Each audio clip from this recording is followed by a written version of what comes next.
Here are 3 of the most disturbing police sketches and the chilling backstories behind them. Number 1 is Mr. Cruel. This is an unknown man who was never caught but was a serial child predator who was targeting Australia through the late 80s. Described as a brutal assailant, he was also very cautious to conceal his identity and was always seen wearing a tightly fitted ski mask so that his victims could only see through to his eyes. Number 2 is the Eerie-Eyed Man. This is an infamously haunting sketch of a repeat window voyeur who had at least one credible account of entry and assault of a woman. Reported in 2016 and made famous for the unsettling features and disturbingly oversized eyes, this sketch is a haunting reminder that the suspect has never been caught and is still out there somewhere. Number 3. I actually find this one really difficult to look at for some reason. It's just very upsetting and distressing. This is actually a sketch of a suspect who would later be known as the Baton Rouge Killer. Initially a miss, police believed they were looking for a white male when in fact they would be looking for a suspect named Derek Todd Lee. But despite the sketch looking very different from the actual suspect, what's really eerie about it is that this is the expression that the victim remembers seeing on the suspect's face on the night of the attack.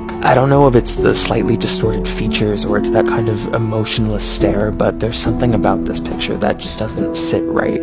3 of the most disturbing facial reconstructions of unknown people. Number 1 is the suitcase body. Before finally being identified as Jenny Gomez, her decomposed remains were found in a suitcase and then sketched by police. The state of her body was not good, and sadly this sketch is almost unrecognizable and doesn't really look like it has features of a normal person. Number 2 is the woman of Oklahoma Road. Discovered off I-40, when the remains were finally found, they were so badly decayed that police initially couldn't determine the sex of the body. Reconstructions of the skull indicated a very unusual bone structure and a body that only stood at about 4'8". This would have been a very recognizable person, but no one ever came forward to claim that they knew the woman of Oklahoma Road. Number 3 is the Ina Jane Doe.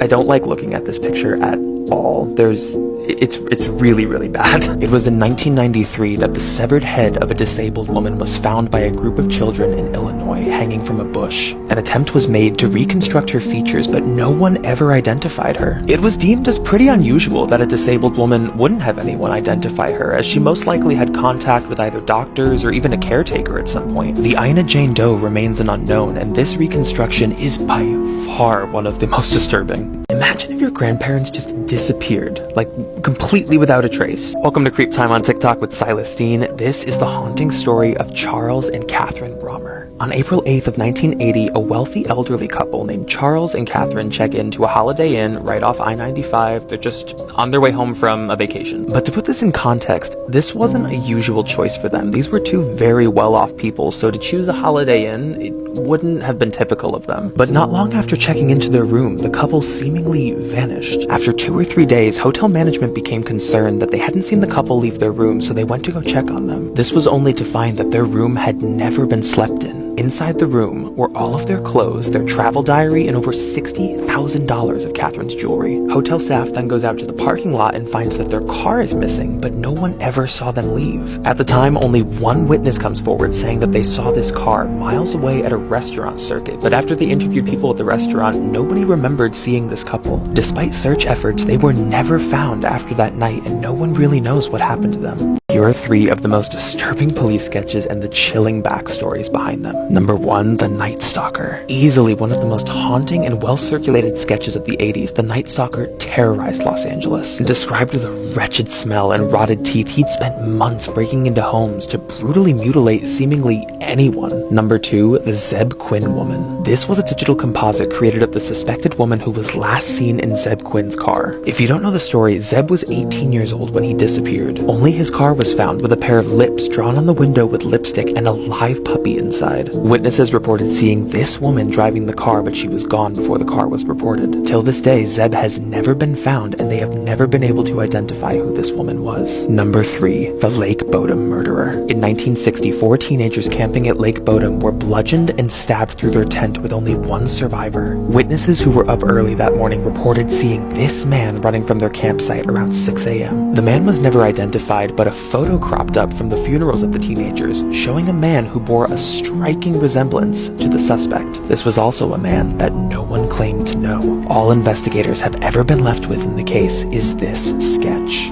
Caution, as there is a police sketch shown in this story that some people find distressing. Welcome to Creep Time on TikTok with Silas Dean. This is the disappearance of Zeb Quinn. On January 2nd of 2000, 18-year-old Zeb Quinn leaves his shift at work to go look at buying a new car with his friend Robert. Surveillance footage from a gas station confirms that they were together, but then Zeb's pager goes off and he has to make an emergency call at a payphone. Allegedly, Zeb doesn't say what the call is about and then abruptly cancels their plans. The next day, his job gets a call saying that he's going to be out sick, but they realize that it wasn't Zeb on the phone. It was actually Robert pretending to be Zeb. He later goes on to say that Zeb had contacted him asking him to call him out sick from work as a favor. But all of this is very suspicious, so Zeb's mother reports her son missing. On January 6th, Zeb's car is discovered right outside the hospital where his mother works. It was found with lips drawn on the window in lipstick, a live puppy inside, and a jacket that did not belong to him. Witnesses reported seeing this woman driving the car just before it was reported to police. She's gone before the car is reported, and she has never been identified, nor has Zeb ever been found. One of the newer developments is that the friend Robert was actually convicted of a murder which was unrelated in 2015, which prompted a search warrant. Police found elements of fabrics and unknown particles that they deemed sufficient to be able to connect and prove his involvement in Zeb's disappearance. I don't know why the details of this are so murky and why they won't say what they found, but as of 2021, Robert has been charged with the murder. But there are still gaps in this story about what evidence turned up and exactly who this woman was who was seen in the car.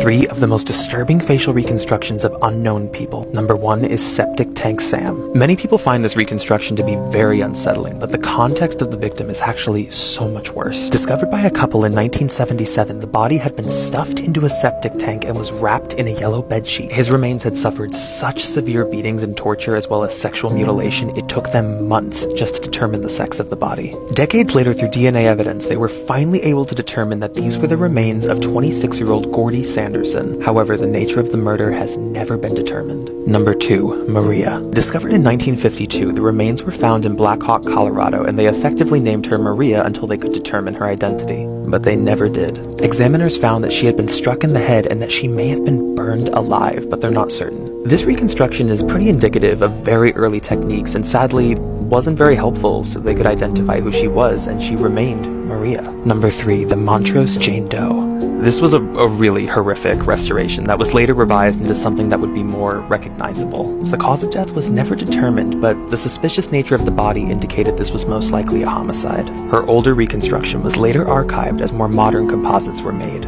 But till this day, the case is still cold, and she remains only known as the Montrose Jane Doe. Does a photo like this make you feel uncomfortable? Or something like this? This phenomenon is known as the Uncanny Valley. Introduced by Masahiro Mori in the 1970s, the Uncanny Valley refers to a phenomenon where our brains can register that something is very close to human, but we're also aware that something's not quite right. It's the in-between, where we can process that something looks like a person, but it's not a person, and it causes feelings of distress. Believed to be an evolutionary mechanism, which is also not exclusive to just humans, the Uncanny Valley is where we perceive these things to be a threat or not of us, and it can cause feelings of panic. One of the most well-known modern examples of this was actually an early test screening of Shrek in 2000, where Fiona was rendered as very hyper-realistic. So realistic that it surpassed the threshold of comfort in cartoon and moved into the Uncanny Valley. The children actually became so panicked at this screening, they were reported to be crying at the movie anytime she came on the screen.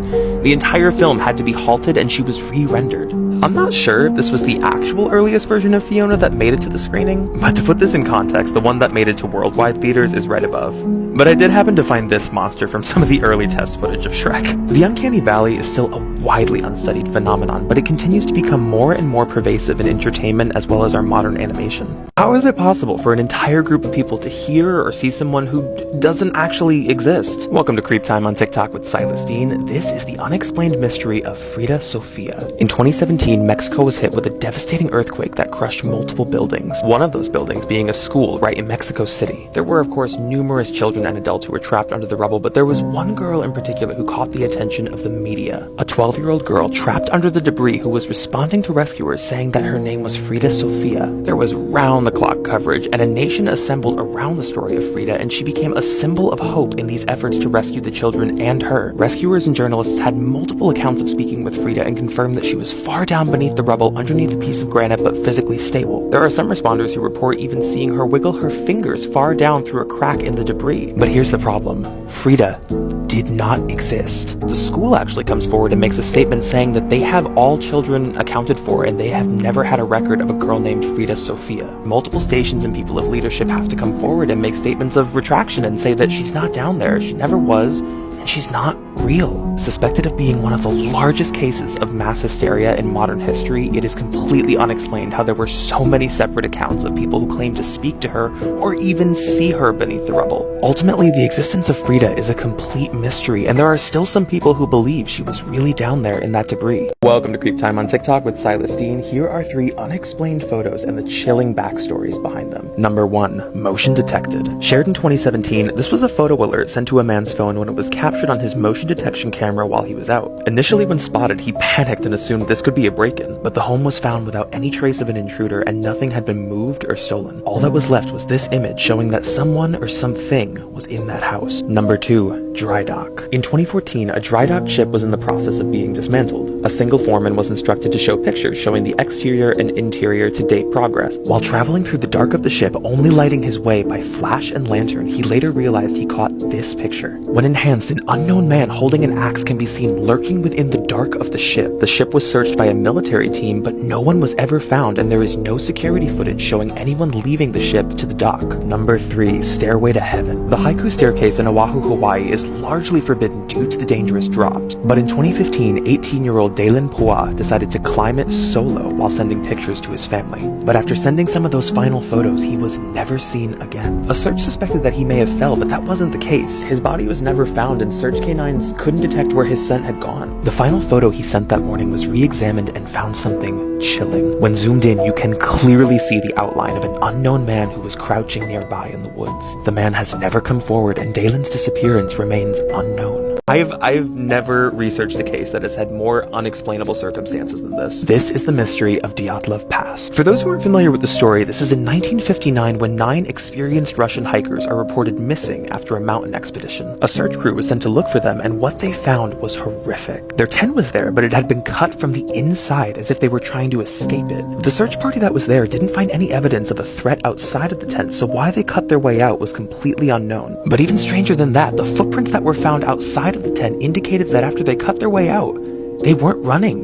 They were just walking normally. The bodies are all discovered kind of scattered in a several-mile radius throughout the snow, some of them half-dressed. 6 of them died from hypothermia, and 3 of them died from an unknown blunt force trauma causing severe damage to the skull and chest. 2 of them are found without eyes, 1 with their tongue cut out, and 1 without eyebrows. 1 of the bodies also tested positive for unusually high levels of radiation in their clothing. The most widely accepted theory is that this was some kind of an avalanche that had melted by the time the search party came, and that the missing eyes and tongue were just attributed to animals. But let's talk about some contradicting evidence here. These were 9 very experienced hikers that would know enough not to set up camp in any sort of a danger zone, nor was there any evidence that an avalanche even occurred by the time the search party came. That, in addition to the slow-moving footprints outside of the tent when they were supposedly trying to outrun this avalanche, or even the radiation in the clothing. The case has never conclusively been closed, but no one really knows for sure what they saw that night that made them cut their way out of their tent.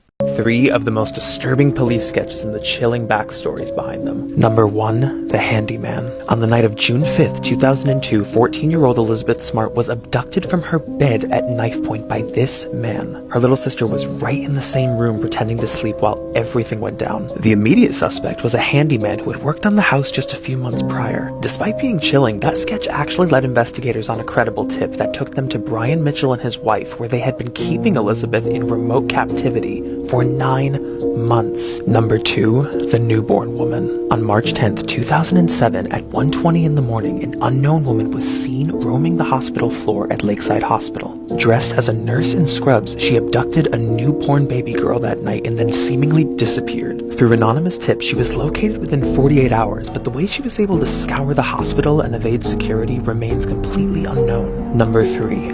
Lime Lady. This actually isn't a sketch of a suspect, but a victim. In 1980, the body of an unknown woman was discovered by 2 fishermen near a river. She had been covered in quicklime in an effort to decompose her, but it actually counteracted and she was preserved. For more than 40 years, she remained an unknown woman, and this sketch was a haunting reminder of her missing identity. But in 2020, DNA evidence was finally able to identify her as 20-year-old Tamara Lee Tagard, who went missing while on a walk just 4 months prior. Her remains are now known, but the reason for her murder is not. What's the first thing that you think when looking at these pictures? For anybody who has childhood memories of Televisa and Channel 5, this was part of a nightly broadcast as a PSA to show missing people throughout the late 90s. But this is the photo that caught everyone's attention, Celine Delgado. Audiences noticed there was something kind of off about her. The photo wasn't like the others. It was grainy, it was black and white, and there was seemingly almost no information on her. An inquiry into the public files of Mexico City found that there was no record of a missing woman who was named Celine Delgado. So why was Channel 5 running an image of a woman who wasn't missing?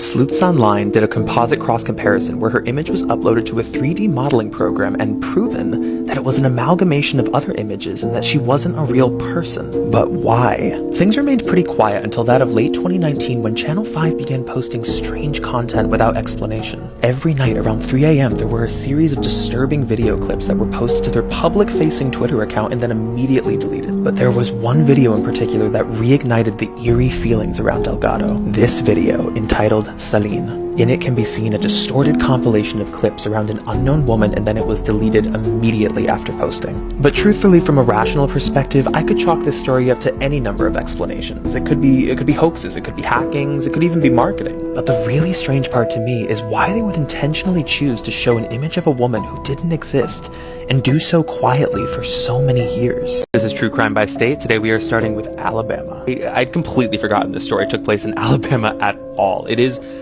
insane. This is the case of Dr. Amy Bishop. Dr. Bishop was a highly credentialed Harvard graduate who went on to be a biology professor at the University of Alabama. She was known to be standoffish. She had a lot of difficulty socializing with other colleagues in the department. She also had an incredibly dark past. When she was 15, she accidentally shot and killed her brother in their home with a family rifle during an argument. But following that acquittal, let's move forward a good number of years. This is February 12th, 2010. She had just been denied tenure at the university, and this would be her last semester. She was effectively non-renewed. She was fired. So on that February morning, Dr. Bishop teaches 2 classes for biology and then goes to attend a faculty meeting. So everyone is sitting at a conference table, and about 40 minutes into the meeting, she stands up in silence, turns to her side, and fires a 9mm execution style around the room. 3 of those professors are killed instantly, 3 more are wounded, and at some point her gun stalls, which gives them an opportunity to wrestle her, and they get her out of the room and they lock her out. Bishop is apprehended very quickly, and she's in complete denial of what she just did. She doesn't even understand that people are dead. She can't accept it. She was later charged with capital murder and narrowly escaped prosecution for the death penalty under a plea deal.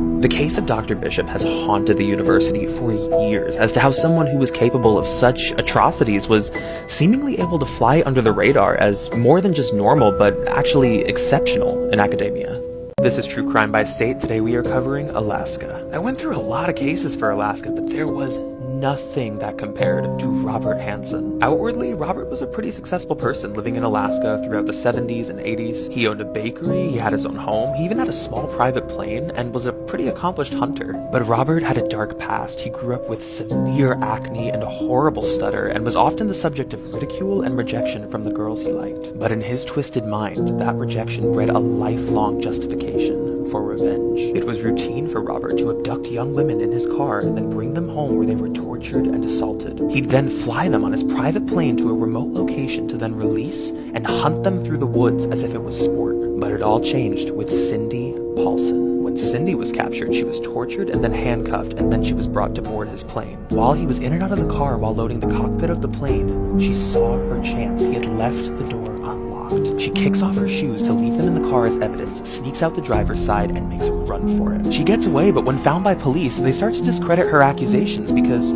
she's a sex worker and he's a well-liked community member, and they don't want to believe her. But she had specific knowledge of the plane and this hunting ritual, which matched an already open investigation, so they approved a search warrant. This uncovered almost all of the evidence they needed to link him to numerous bodies that were found on those hunting grounds. His sentencing would keep him in prison for the rest of his days. But if it hadn't been for Cindy, there's no knowing how long he would have gone on killing. I'm gonna show you a picture that you've probably seen before, but maybe don't want to again. The Dream Man. In 2008, this drawing was published and everybody saw it. It was accompanied with the tagline, "Have you seen this man?" The implication being that this was a familiar person to everyone that they had seen in their dreams, but it wasn't somebody they'd seen in real life. The photo gained a real sense of momentum by 2009 and was traced back to marketer Andrea Natella. Let's first note that this was released as a hoax. This is part of what Andrea does. He leans heavily into shock value tactics for marketing, and clearly it was very successful because it reached a lot of people. But even though it was debunked as just marketing, why was the image successful? Why were there so many people that had believed that they'd seen this man before, at least enough for it to go viral? One theory leans heavily into Jungian archetypes, which suggests we have a sort of preset collective unconsciousness that we can recognize and feel familiar around certain archetypal faces in different times of distress or in life. While still not completely understood and very much so just a theory, it's believed that the imprints of these archetypal faces are something that's inherited. It's a form of unconscious memory which was passed down from ancestors. So we can understand that as a theory. You know, it would explain the strange sense of familiarity that we all feel when looking at that face. But what are the origins of that? If we do have this sort of preset collective unconsciousness, why is it this face that fits into one of those archetypes that we all find to be familiar? Here are 3 of the most disturbing facial reconstructions and the chilling backstories behind them. But before we get started, I did make a YouTube channel for everybody who requested. If you want to subscribe, the link is right in the bio. Alright, let's get into it. Number 1. The Irondequoit Jane Doe. Found buried in a shallow grave in New York State, the manner of death was ruled as suspicious, but there were no signs of trauma found on her body. Once found, her remains were so badly decomposed that it's suspected she may have been buried there for up to 30 years before being uncovered. Number 2. The Philadelphia teen. Discovered to have been shot and possibly burned, his remains were found near the railroad tracks in Philadelphia in 1977, and he was the victim of a horrific homicide. To this day, he has never had any friends or family that have come forward to claim his identity, and he remains unknown. Number 3. The Swimsuit Boy. He is one of the only unidentified bodies to come from the Dean Corll serial killings. Discovered buried beneath the shed, among others, his remains were wearing a multicolored swimsuit, hence the name. And it's not at all that this is a bad reconstruction. It's actually unsettling to me because it's pretty good. When you're looking at it, it's almost like the eyes are looking right back at you. It's that realistic. But what makes it all that more eerie is that it's linked to a missing boy that no one has ever claimed. This is True Crime by State. Today we are covering Arizona. I know everybody thought I was going to do Jody on this, and I will do a video on her story, but this story floored me. This is the story of Phoenix, Arizona man Scott Falater, otherwise known as the Sleepwalker. On the night of January 16th, 1997, a neighbor wakes up to the sounds of screaming coming from next door. He then witnesses Scott dragging his wife of 20 years as her body lay lifeless and bloodied, and then pushes her head under the water of the backyard pool. Police rush to the scene and pull her out of the water and find that she had been stabbed 44 times. They find Scott right up the stairs and arrest him in the house and then usher his children to safety. The initial story, when he kind of comes to, is that he was in a deep state of sleepwalking. Okay, so you hear that, and the first thing you think is, this is bull. This is bull. But corroborating reports from his family and friends do indicate that he has a severe struggle with sleepwalking, and his defense actually goes on to argue this in court to plead for his innocence. Although the defense testimony is compelling, there is a witness that comes forward that says he saw him trying to calm down the family dog during the murder, which they believe can essentially prove that he was conscious and aware. He's served with a life sentence, but to this day, he maintains that he has no memory of the attack. Shockingly, this is not the first case of homicidal sleepwalking, which is terrifying, but this one in particular definitely stands out for the state. And truthfully, we'll never actually know whether or not he was or wasn't sleepwalking that night. Here are 3 seemingly normal pictures with very dark backstories. Number 1. The Whitaker family. What looks like maybe just a normal family out to dinner, this was actually the same night that Bart Whitaker had hired 2 friends to come and kill his entire family, plotting to do so for monetary gain. The only survivor of the hit was the father, who is not pictured here as he was the one taking this photo. Number 2. Green boots. Maybe this looks like just a snow hiker taking a break or a nap, but it's actually one of the hundreds of bodies that remain on Mount Everest, as the conditions are impossible to retrieve them. Because they are left, they remain only as landmarks for future hikers. Number 3. Carl Tanzler's doll. Maybe this looks like a poor rendition of a wax figure, but it's actually the corpse of Elena Hoyos. Following her death in her 20s, a man named Carl Tanzler became obsessed with her and ended up stealing and taxidermying her body, where it remained in his home and bed for 10 years.